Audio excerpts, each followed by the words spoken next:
Thank you, Honorable Chairman. Friends, I think there is a little gap between food and thought, so I will bridge that gap.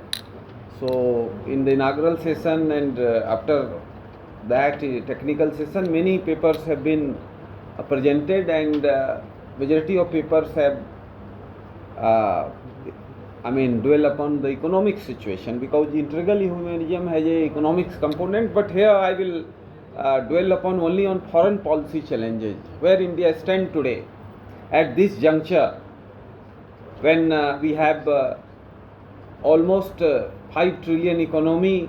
By 2030 we will be 7.9 trillion economy, and by 2047 we have already dreamed to have a Viksit Bharat with 30 trillion economy, which India had in 70-50, as Samuel P. Huntington has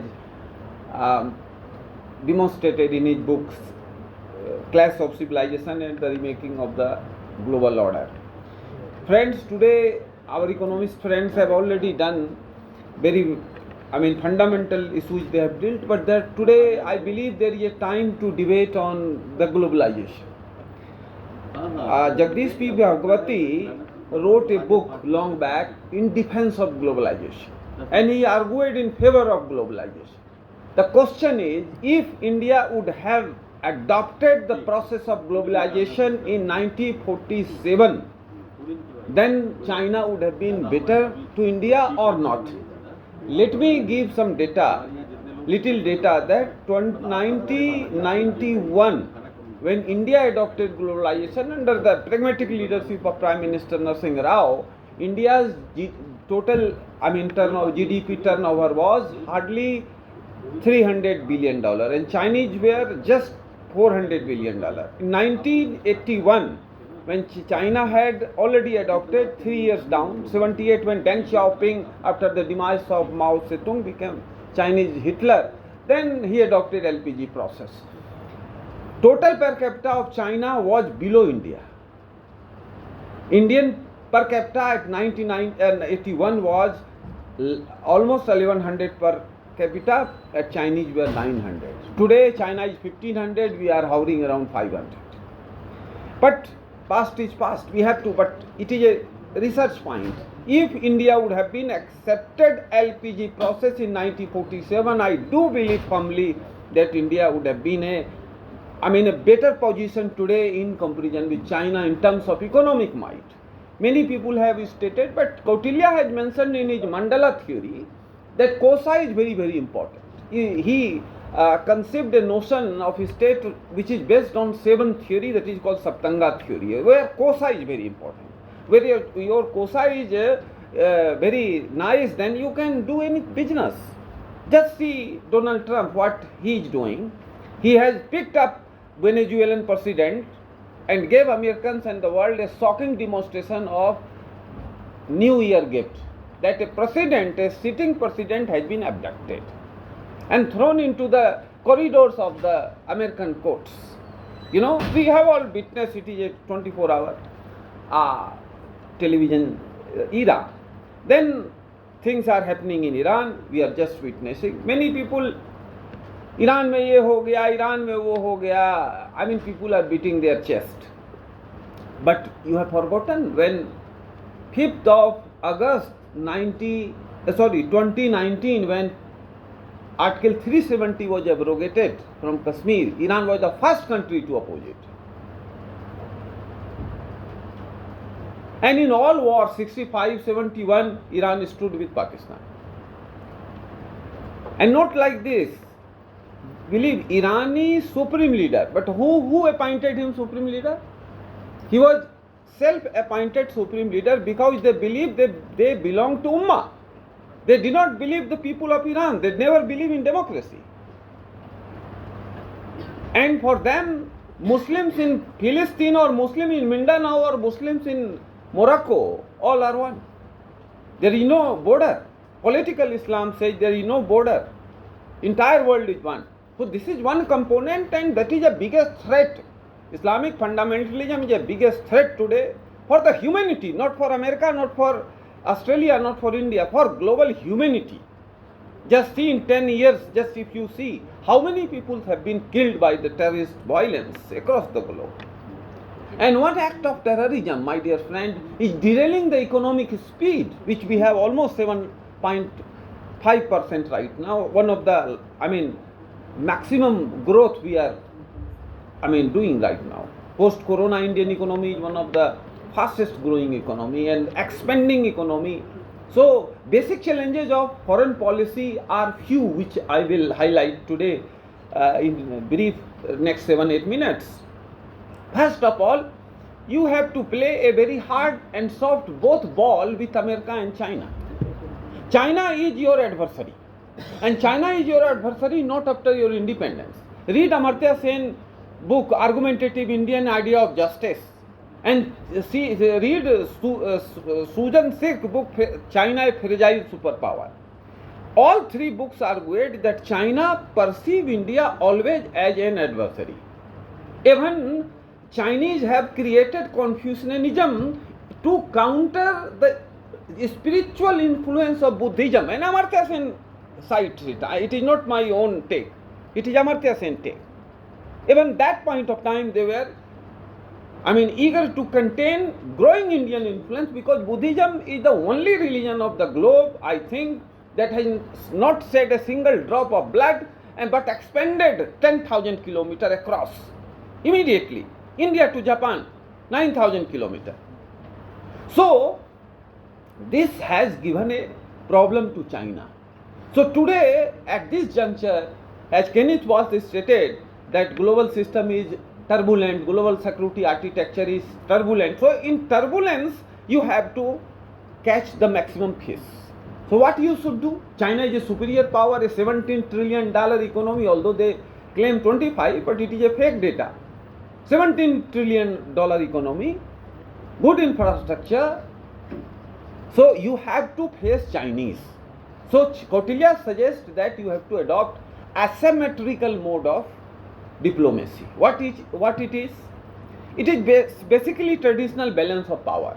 If you are weak strategically, economically, politically, and in other means, you have to align mitra, sandhi. Kautilya says sandhi with mitra. And enemy is your friend, so you have to adopt that policy. Still it is relevant. You can look that whosoever are enemy of China, they are your natural friends. So America is that one, at least next 30 years. There are problems with America. This president is one of the most outspoken president. He is a businessman, not a politician, I believe. But he is doing good for us indirectly. Because we have earned $61 billion in 2025 out of our trade with America. And do not forget that 60 lakh Indian lives in America. In comparison, just see the example that 6 Goa lives in America. And they are top brass. They are major oligarchy. Take it, media, medicine, academia, film industry, science technology. See who is the global CEO of major superpower kind of multinationals, all Indians. But you have to sell with Chinese also. But if you have to contain China, you need not to be in confrontation mode with China. Just adopt and adapt and sing the song that India will be adhering with the international law. Take the case of South China Sea, which is a big sea size of India, 35 lakh square kilometers, connects Indian Ocean to Pacific Ocean, huge minerals, fish, etc. So China declares it is our own lake. China never considered that international law is a law, but when their stake comes, then they are weeping, international law must be complied, international law must be complied. Iran has just blocked Hormuz, Strait of Hormuz. We are witnessing what is happening. But how many, I think few people may be knowing that there is a Malacca Strait. Iran, minimum width in the that strait, Hormuz, is 33 kilometers.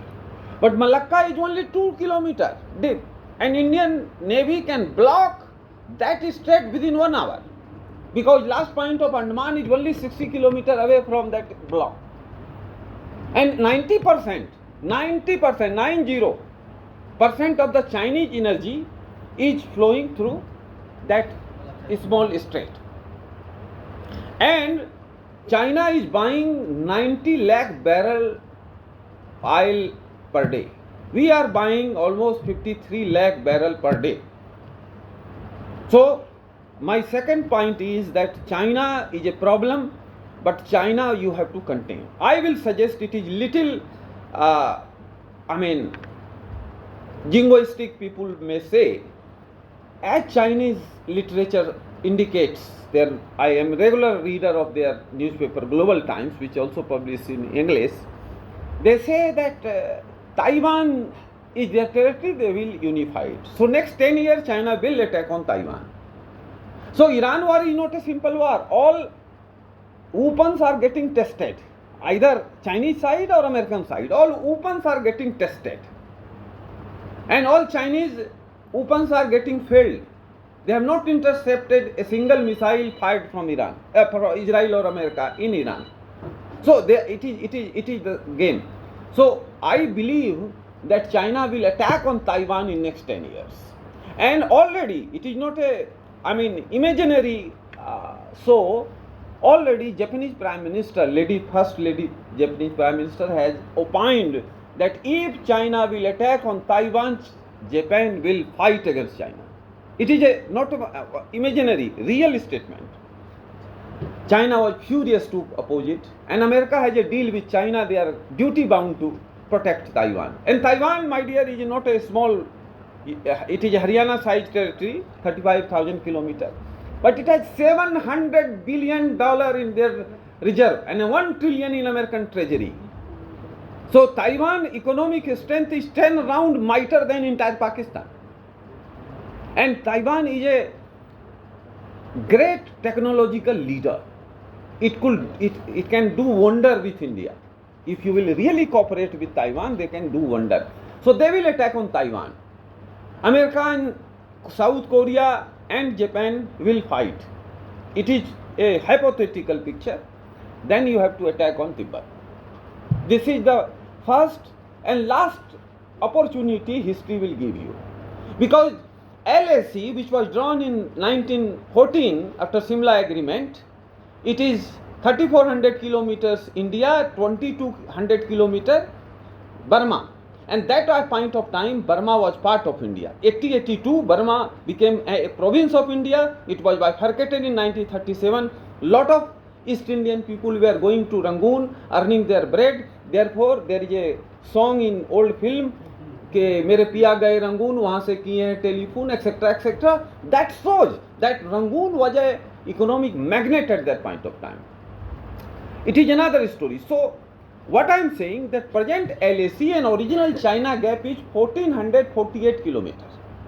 So original China is 1448 kilometers north to present LAC. Thanks to the great poet, egalitarian Prime Minister Pandit Jawaharlal Nehru, that China became our neighbor, which was 1500 kilometers. And do not forget that 10 Trans-Asian river flows here and there. 8 originates out of that from Tibet. 8. And China is diverting their flows of water about their semi-arid region. So it will be an ecological disaster. It will be my friend Negi is a agriculture expert. It will be a agriculture disaster for entire Southeast Asia, South Asia and Central Asia. Because 50% global population lives in Asia. And Tibet alone supplies 80% water to entire Asia. Tibet is not a small territory, my dear sir. It is bigger than Iran and Pakistan together, 25 lakh square kilometer. It is our cousin brother. We have to protect them. It is our younger brother. So if we will open this route and attack on China, we will certainly occupy Tibet. I am sure. People in this country is very mimic, always weeping, emotional, philosophical. Philosophy is good for talking terms, but philosophy is not reality. Bharat Karnad wrote a book, Why India is not a superpower. Why India cannot be a great power? He has argued that our philosophical commitment for global peace, fundamental human rights, humanitarianism, etc., etc., is the biggest obstacle to become a strategic power. In country's life, 1 crore people will be killed, nothing doing. We have enough people. At least we are very religious people, but Lord Shiva is in Tibet. It is a ample international law proof that China has illegally occupied Tibet. Because Lord Shiva cannot go to China and settle. He has settled in territory which is Indian territory by all counts. So this is one. China you have to face. So my suggestion is, my recommendation is, if China will attack on Taiwan and Japan, Korea, South Korea and America will open the gate of attack to defend Taiwan, we should also open the gate. Because China is your number one adversary, and once you will fight China, when you will clean Tibet, then your reach will be Central Asia. Because 222,000 kilometers is United Kashmir, which was inked after instrument of accession by Raja Hari Singh. 90,000 kilometers out of that is right now occupied by Pakistan. And that territory has linkage with Afghanistan and only 13 kilometers away from Tajikistan. So you have a border with Central Asia also. So all your pipeline etc., which is a problem, will be just a 1 minute matter because pipeline will be there.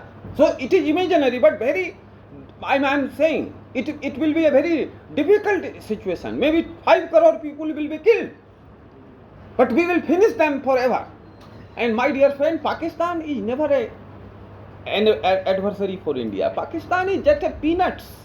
Just we are eating peanuts and talking on phone, like we can eat Pakistan very easily wherever we wish. No problem. But China is a serious problem and very structural problem. And for that America is needed. For us, more than America needed India, we need America.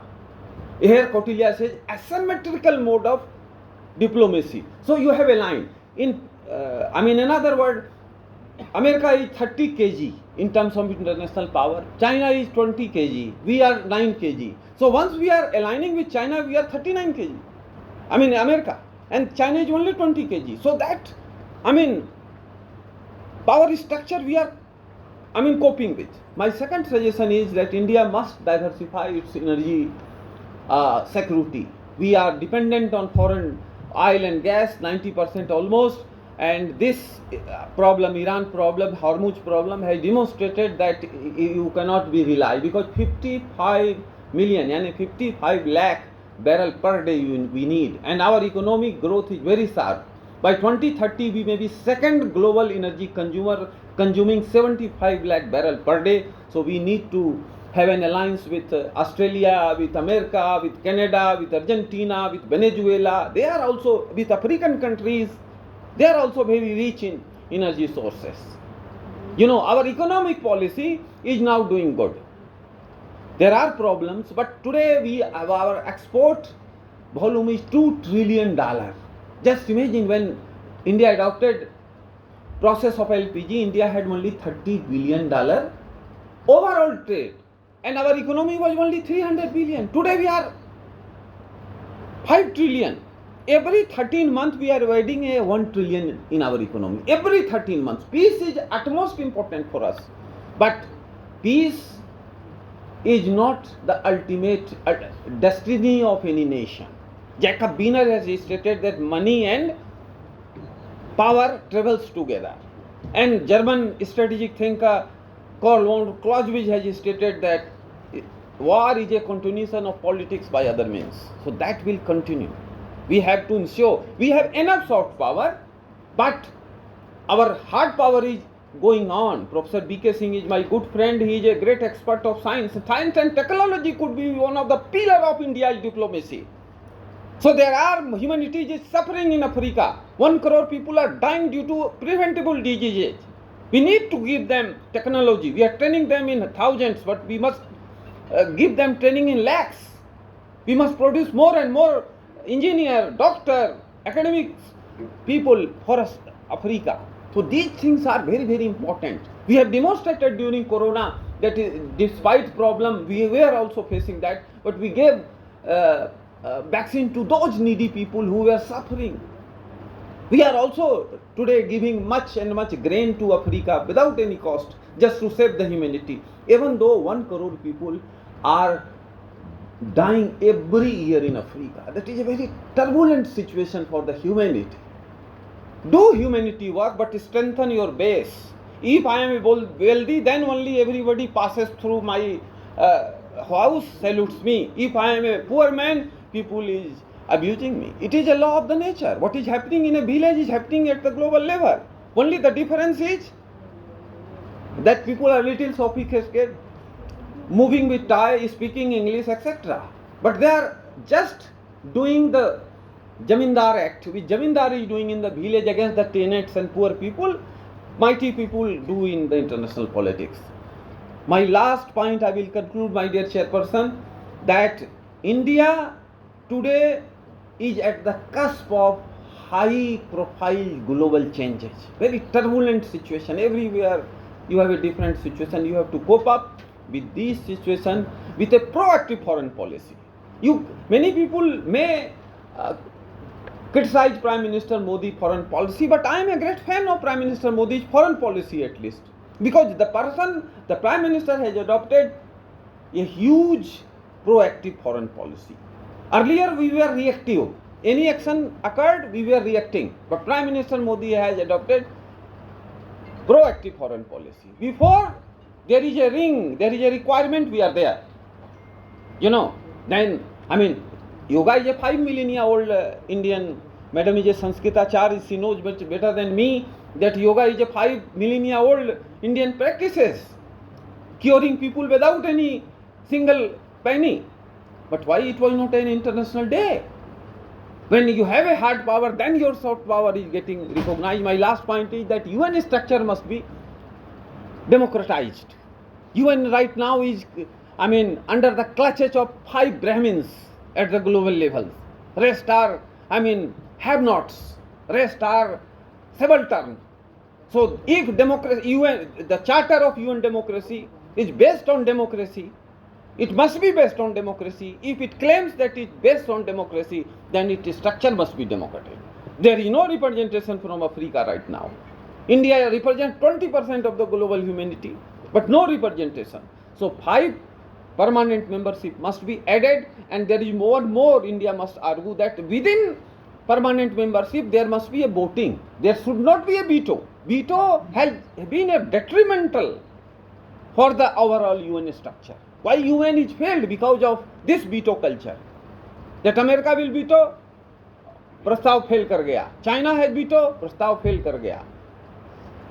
So for what then UN has been meant? UN has been evolved to normalize the global order, to provide basic dignity to humanity, which UN is failing. I will not say failed, failing. So UN need to be reinvented in a new global soft power superpower, and India has a crucial role to play, and I believe Indian diplomacy is working very hard. My last point is that we have Vivekananda study center across the globe, cultural center people say, but very few, hardly 32. China has 93. We must cope up. We have enough money now. In that quantum, we should expand our footprint, soft power footprints also globally. And finally, there are 4 crore people, Indian people who call Indian diaspora. They are part and parcel of our heart. They have sent to $135 billion in last financial year. Just imagine, 7 rounds bigger than Nepalese economy, Indian diaspora has sent to us. We must protect their basic rights. Wherever they are getting discriminated, we must be strong enough to protect them. I believe these are the basic challenges. If we contemplate that India will be a Viksit Bharat in 2047 on foreign policy plank, these are the major challenges. Thank you very much, Honorable Chairperson.